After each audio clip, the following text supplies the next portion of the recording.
નવા મહિનામાં cyber crime cell Surat શહેર દ્વારા કતારગામમાં એક રેડ કરવામાં આવેલ હતી, જેમાં એક 52 નંબરનો ગુનો નોંધવામાં આવ્યો હતો અને 5 આરોપીઓને પણ ઝડપી પાડવામાં આવેલ હતો. તમામ આરોપીઓ પાસેથી 149 બેંક ખાતાઓ મળી આવેલ હતો, જેમાં 800 કરોડથી વધારાનું ટ્રાન્ઝેક્શન્સ પણ હતું.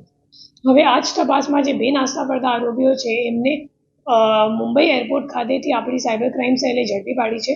અને જે બંને આરોપીઓ છે એ ગેમિંગની એપ્લિકેશનમાં જે ફાઇનાન્શિયલ મોડ્યુલ હેન્ડલ કરવાનું કામ છે એ હેન્ડલ કરતા હતા.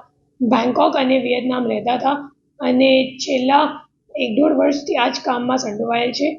એમાં એમના પાસેથી અમે લોકોને 4 મોબાઈલ ફોન અને 2 લેપટોપ મળ્યું છે.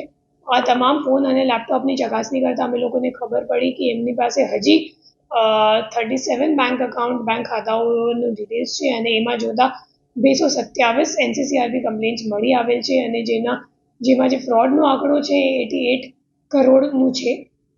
એના સિવાય જે ફાઇનાન્શિયલ મોડ્યુલ જે લોકો હેન્ડલ કરતા હતા એમાં ખરેખર એક બ્રિજ જેવા કામ કરતા હતા, જે ગેમિંગ એપ્લિકેશન છે અને જે કસ્ટમર છે એમના વચ્ચે.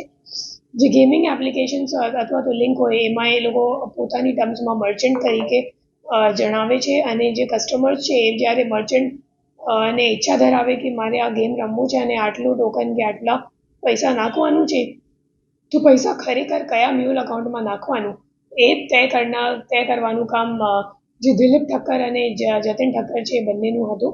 અને એના સિવાય બેંક ખાતાઓમાં જ્યારે પૈસા આવી જાય તો બધું કલેક્ટ કરીને પછી વિડ્રો કરાવવાનું કામ અને વિડ્રો કરાવીને પછી હવાલા મારફતે ઇન્ડિયાથી બહાર મોકલવાનું કામ, આ બધું કામ જતીન ઠક્કર સંભાળતું હતું. અને એના સિવાય જે દિલીપ ઠક્કર છે, દીપ ઠક્કર, તો એનું કામ ડેટા એન્ટ્રીનું હતું. એ લોકો અગાઉથી આ જ કામમાં સંડોવાયેલ છે. પહેલાં એ લોકો ગોવામાં એક ગેમિંગ એપ્લિકેશન માટે કામ કરતા હતા. ત્યાં એક્સપિરિયન્સ મળી ગયું, પછી ત્યાં એમનો સંપર્ક એક માઇકલ કરીને જે કસિનોમાં કામ કરે છે એમની સાથે થયો અને મોટી સેલેરીની લાલચમાં આવીને પછી આમાં એ લોકો લાગી ગયા અને છેલ્લા 1.5 વર્ષથી બેંકોક અને વિયેતનામમાં કામ કરે છે. નહીં, ગુનાહિત અત્યાર સુધીમાં કંઈક સામે આવ્યું નથી, પણ NCCRB કમ્પ્લેન્ટ્સ મળ્યું છે. કચ્છમાં બાગાયતી ક્રાંતિ બાદ જળ ક્રાંતિ માટે તત્પર છે શ્રીનાથજી એગ્રો કોર્પોરેશન. ખેડૂત મિત્રો માટે ખુશખબર, ખારા પાણીમાં પણ થશે ભરપૂર પાક. સબમર્સિબલ પંપના ડીલરો, ઇરિગેશનના ડીલરો અને એગ્રો સર્વિસ સેન્ટરના વેપારીઓ માટે બહોળા વેપારની સુવર્ણ તક એટલે કશ્યપ એન્ટીસ્કેલ સિસ્ટમ. આ મશીન ખારા પાણીને પણ ખેતી લાયક બનાવે છે.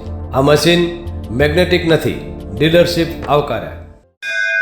મોંઘું બિયારણ વાયું, સારું ખાતર નાખ્યું, પણ આ ખારા પાણીને લીધે પાકનો ઉગાવ નો થયો તે નો જ થયો અને ઉપજ નો નીકળી. ભલા માણા મૂંઝાય છે શેનો?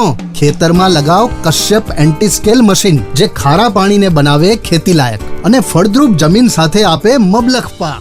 સંપર્ક Shrinathji agro corporation, Prahlad Nagar road, SJ highway, Ahmedabad. સંપર્ક મનોજભાઈ 98 250 20 331.